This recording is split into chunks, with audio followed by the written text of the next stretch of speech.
Hi guys. I wanted to just really quick touch on shipping because people obviously people are having a massive freak out. Let me say one more time that when Etsy put out the ultimate guide to SEO, the only thing that was new was the fact that they're using shipping as part of the algorithm. As a small part, it's not the make or break, okay?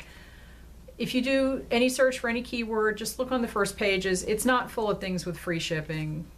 It's just not. So it doesn't matter. There are going to be things with free shipping. There are going to be things that are on sale. You don't have to have free shipping to be on the first page of search results. And you don't even know if you're going to be on the first page based on the other parts of the puzzle. So don't worry about it too much. As long as your shipping is reasonable and as long as the shipping within your category is reasonable, then you don't really need to worry about it too much. However, around the holiday season, the physical searches for people going to a search engine and typing in the words free shipping goes up a lot. And if you go to Google Trends and look at this, you'll see that right around now in the beginning of November, the chart goes up every single year. So if you want to take advantage of that, put the words free shipping in your tags. You don't have to put it in the titles. But if people are actually physically typing in free shipping, then you want to take advantage of that by having it in your tags, all right? You might want to try it at holiday time. Again, you don't have to do this. So if you don't want to do free shipping, if you can't do free shipping for some reason, don't do it. It's nothing that's mandatory. It's optional, but customers do like free shipping. And that's just the fact. So if you can do it or you want to try it on a few listings to see what happens, then do it. It's not going to hurt you. Just make sure that you're adding it in, the shipping cost somewhere gets added into the cost of your, the cost of goods sold, which is your item. So you have to think of shipping as part of the cost of the item. So think of it that way. Also plan for lost packages because this time of year the post office gets super busy. Their volume just, I'm not sure what percentage it goes up, but we know just from going to the post office that they're really busy. They're processing a lot of mail. So plan for some packages to be lost. Assume that every package that you send out has the potential to be lost. And if it's something really valuable or something one of a kind or something that you're not going to be able to afford to replace, either buy insurance on it or do it signature confirmed so that they have to sign for it when the package arrives. And obviously let your customers know that you're doing that. But it's just one way to safeguard the package and to make sure that it actually gets into the right hands, especially with people stealing packages. I just had someone have a package stolen and I reshipped it to her, but it was just, it was a mess. But she knows that it's a problem in her neighborhood. She didn't blame me for it. But people do expect their packages to get there, and whether it's your fault or the post office or some thief who's taking packages off porches, that's something that you can kind of bypass by requiring a signature. If you get a rude message from someone who says, my package says it was delivered but it's not here, what are you going to do about it? And that does happen. Okay, it could either be someone who stole it, it could be someone brought it into the house and didn't tell them, it could be that it was misdelivered, you don't know. But if a package says it was delivered, technically it's not your responsibility, but you should help the customer because they want their stuff.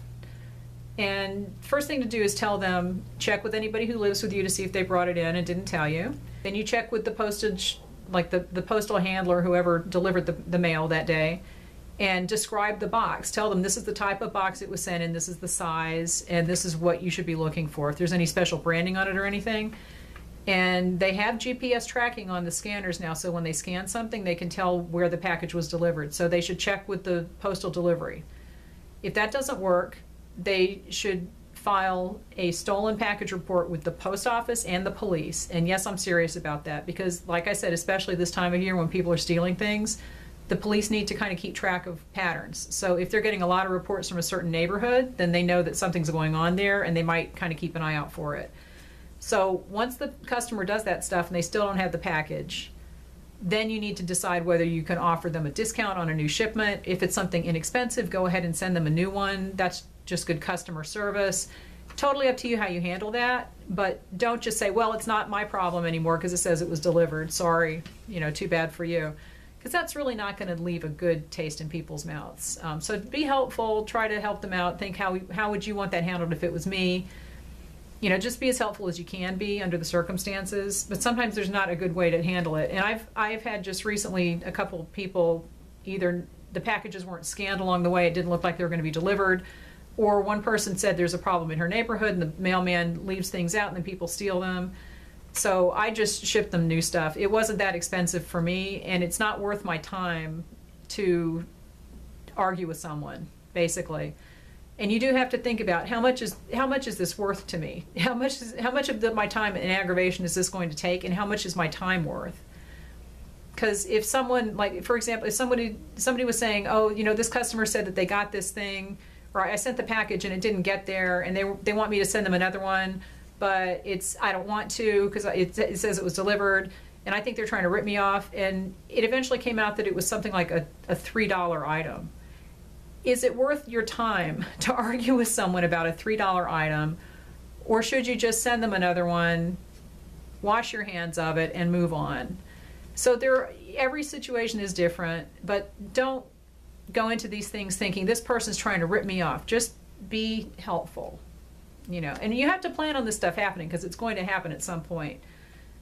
If you do need to write someone back and they've been really nasty, and this goes for any customer situation, don't respond when you're angry or defensive, and just take a step back, calm down, think about it, write out a response and show one of your friends and say, do you think this sounds good? Is this neutral enough? Is it helpful enough? What would you suggest I change anything? And, you know, especially don't go and post on the Etsy forums or in public Facebook groups. There are people that go and post in the forums about this person they gave me a bad review and they did this, that, and the other, and everybody immediately goes to their account and looks up that bad review, and they've called this person out and it's so rude. Just don't do that. If you want to run your response by someone, do it offline. Ask a friend, ask your spouse, ask your kids, you know, does this sound mean? But just ask someone who's not involved in the situation, and do it in private. Don't air your dirty laundry in public. That's not good. So just be ready for these things to happen as the holidays approach, because the volume of mail goes up, packages get lost, it just is going to happen. And expect it to happen, be ready for it, but if you can take preventive measures, buy insurance, get the signature confirmation, it's just a lot better. And it might cost you an extra couple of dollars, so you might want to work that into the cost of your item, but it'll give you the peace of mind, and it'll give you the assurance that the package is actually going to get where it needs to be, and it's going to be signed for. And then if it isn't, it's the post office's problem, and they'll probably have to pay the insurance for it. So leave me any questions, but that's just my little tip for the day, because we're getting into that season now where there's a lot of stuff going on and weird things start happening. Okay, so leave me any questions and I'll get back to you as soon as I get a chance.